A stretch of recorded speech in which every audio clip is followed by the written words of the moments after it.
Okay, so continuing our refined sketch, you can see how by doing it on a different layer, I have a blank white layer that I added, and now I'm just sketching on top of my composited sketch components from my Proving Ground thumbnails. And I'm just using the brush, I'm using it at black, I'm using it a pretty small size, about 20 pixels, but with a pressure sensitive brush at a hardness between 90 and 95. Normal mode, opacity 100. This is just like inking with an ink pen. And I don't have any smoothing on the outside here, so it's a little jittery and looks more organic.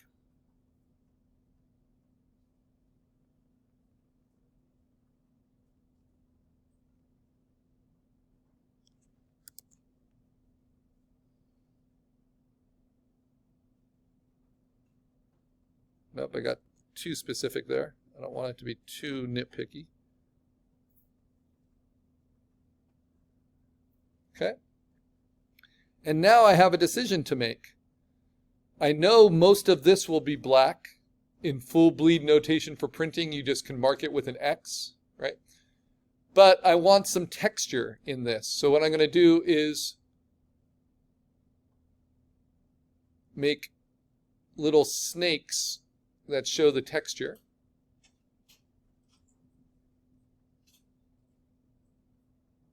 And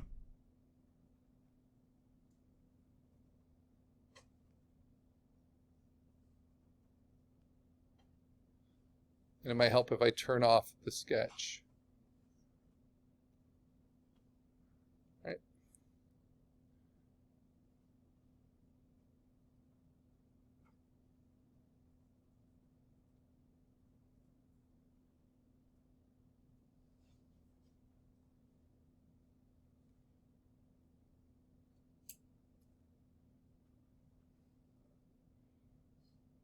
And if I think I've done too much with one, maybe I can cut into it like that. And now I want to fill this with my paint bucket. And I can see how that reads, right? The reason I like to sketch it digitally is I can do this, Command minus, and see if it reads small. And still does. But maybe it needs to be a little bit stronger in its cutout on the inside. So I'm going to use my eraser. I'm going to put it at 100% opacity. I'm going to make it about 90% hardness, same as my brush. This is just like using your eraser on your pencil, but this is with a pen. I'm going to take it down to a little bit smaller, maybe like 15 or maybe even 10 pixels. Right? And now here's a nice trick. Even without smoothing on, if I start erasing and then hold down Shift, it will lock my eraser to go into a straight line.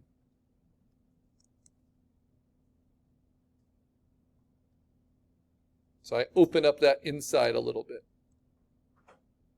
And then I see if that scales a little bit better, and it does. And then if I want this to be a little bit cleaner on this side, I hold down Shift and I start erasing, and it will hold it into that straight line.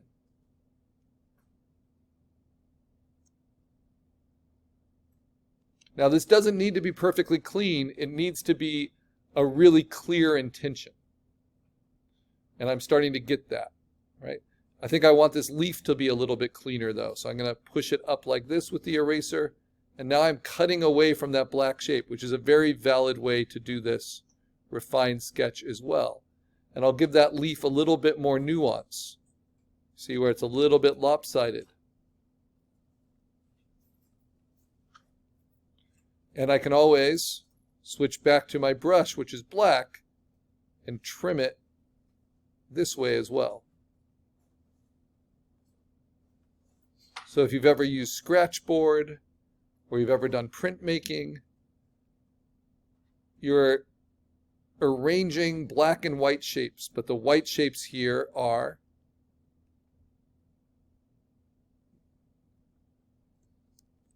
what am I trying to say? The black shapes here are the vectors you're going to make, and the white shapes here are the empty space that's left behind. And if I just use that paint bucket again,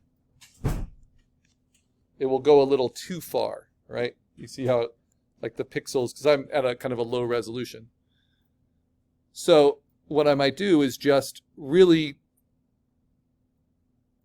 consciously decide what each of these shapes will be.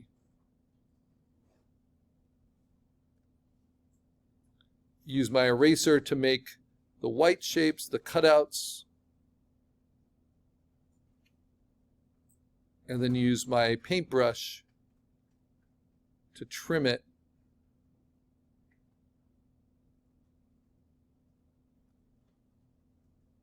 into the shape I want.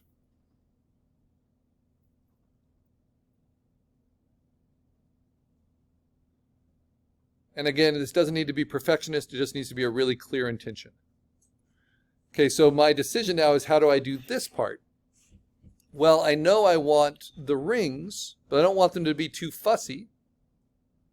So let me do this ring here. Maybe it's a little bit thicker at that front edge. And then maybe I want to do this center.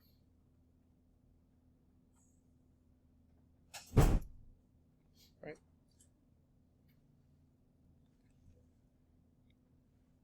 And then I have to think, well, what should be black, what should be white?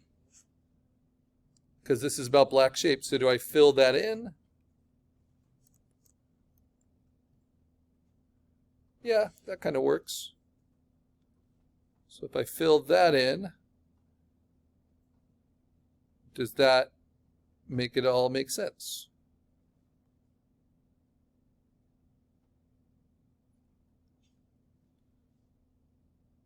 I could have another little shape here.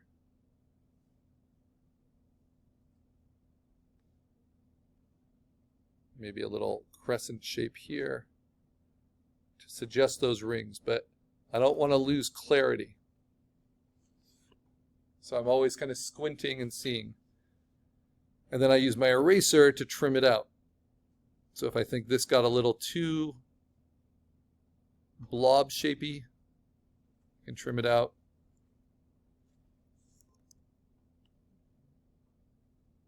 Or maybe do like another little shape in here.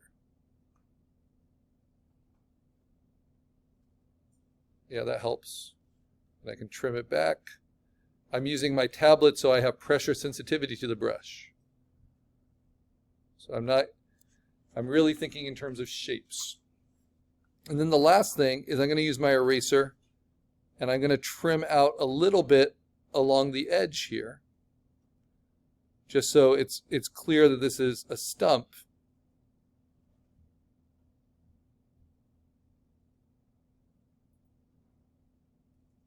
And it's got a top edge. So then I can come back in and treat it differently side to side.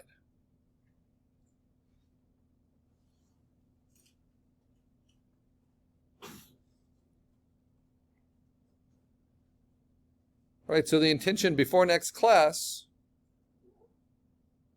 is to get this refined sketch finished. And then what I'm going to show you in these last 5 minutes is, once you have your refined sketch, how we set it up and bring it into a new program, which is Adobe Illustrator, which is what I'm hoping all of us will work on throughout next class. It's a tricky tool to work with, especially if you're brand new to it.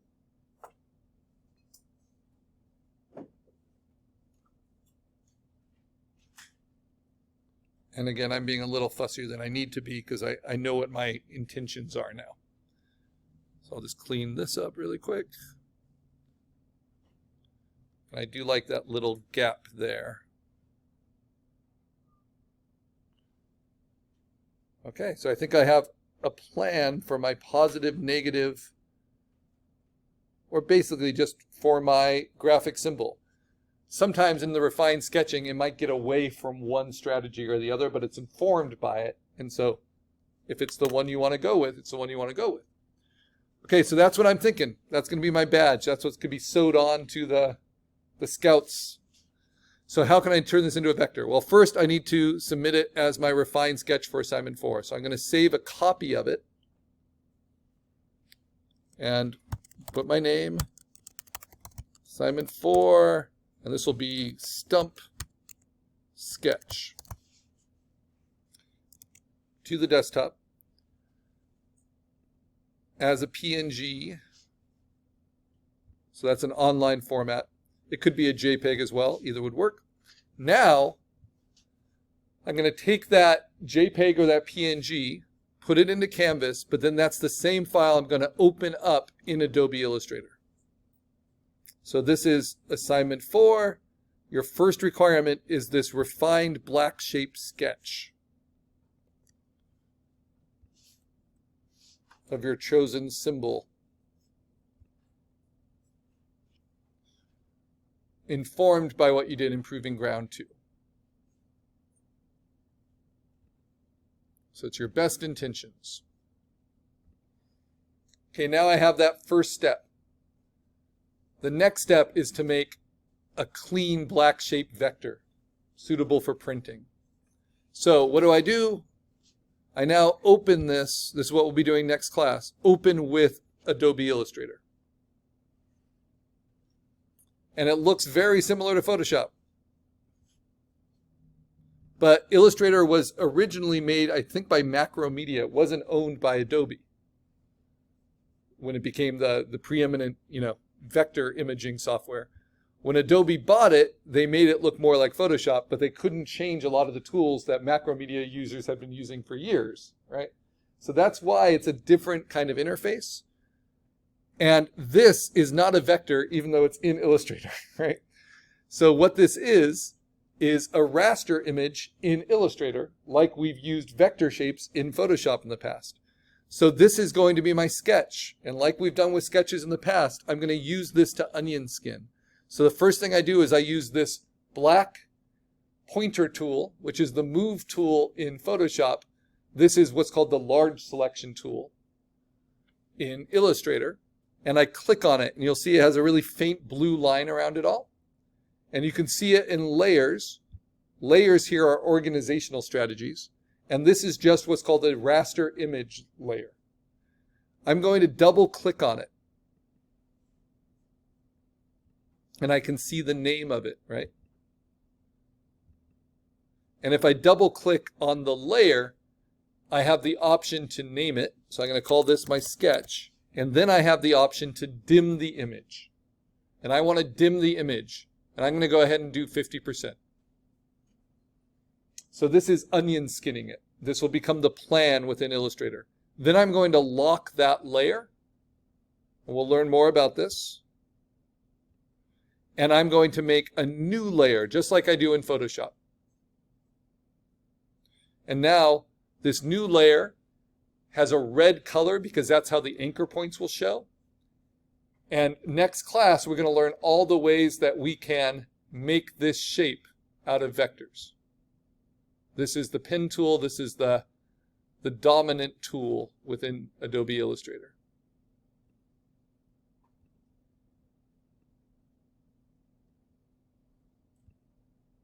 Ooh. And now you see, as I start to build this,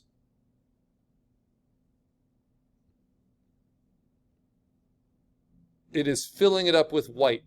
That's because vectors, like your vector shapes when we got introduced to them in exercise 2 with your emojis, they have a property, right?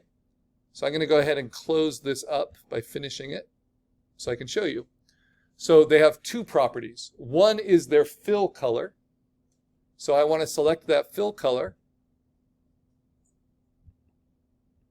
And I want to swap it to black. And then they have what's called a stroke. And the stroke, we'll get used to all the layout of it. You can find it under properties. We can give a thickness. So if the stroke color is red, for instance, right? You'll see that it's filled with black, but it has a red outline. I want us to design these to have no stroke. So we're going to use that little red crossbar. And then we only have to worry about the black shape and the fill. But as I fill it up, notice that it's blocking what's underneath it. So if I look at layers, I'll see that this is now my vector shape. And why is it a vector? Because if I zoom in, I'll see the raster